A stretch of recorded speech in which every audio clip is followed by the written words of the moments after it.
I'm going to show you how to do the sit to stand exercise. The sit to stand exercise is highly functional, very useful, especially for people who are dealing with a lot of pain in their lower back, or if it's acute or if it's chronic. This is a very common moving pattern that is quite problematic. I see a lot of people who get up from the chair and they have to keep their back very, very straight, or they're going to injure themselves further. So I'm here to tell you that's actually the opposite of what is true. So if you are keeping your back really tense and really straight all the time, you're creating more movement dysfunction. You're actually making your muscles work way too hard on your lower back, and that's not their design. You actually want to use your belly muscles for a lot of support, and right now keeping it erect like that all the time, it's making them exhausted in the back. And so I want you to start to feel like you're allowed to move a little bit more by using some of the bigger parts of your body, the quads and the glutes, to actually get to stand. And in order to do that, you need to actually have a little bit of a forward bend in your back to stand up. I'm going to get you to practice something called nose over toes.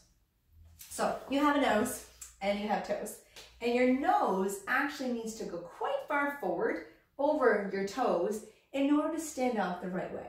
So I want to avoid standing up vertically.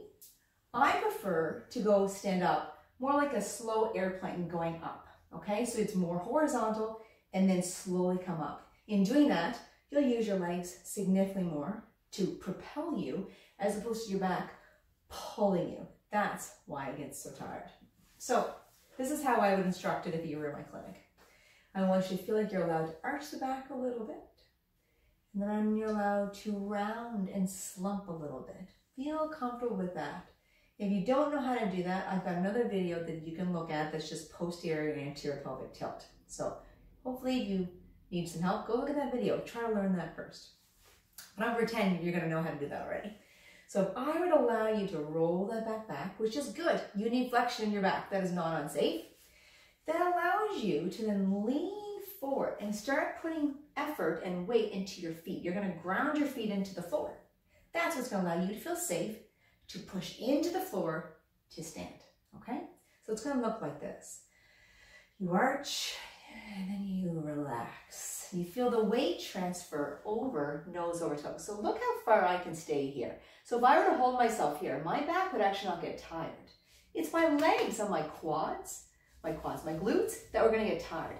They're gonna then use their strength to push me up. I'm not gonna get you to pause midway like I just did, but I want you to know that even if I held that, I've been hanging there for probably a couple minutes, but these guys would start to get really tired, and these would start to get tired. But my back would be fine because I'm so not using my back. I'm using my legs to push me up from that position. So it looks like this when you put it all together. A little gentle arch, a little roll back, weight transfer forward, pushing through my feet, standing up. Bum goes back, nose over toes. Let my weight be in my heels as I softly land. Going forward, nose over toes, pushing through the ground, using my legs to stand up. Bum goes back, nose over toes, weight again in the heels, gently land. I could do that all day. Tomorrow, my legs would be tired, but my back would be totally fine. So you can start to get that habit of getting up from sit to stand like that. The tone in your low back will decrease and decrease and decrease.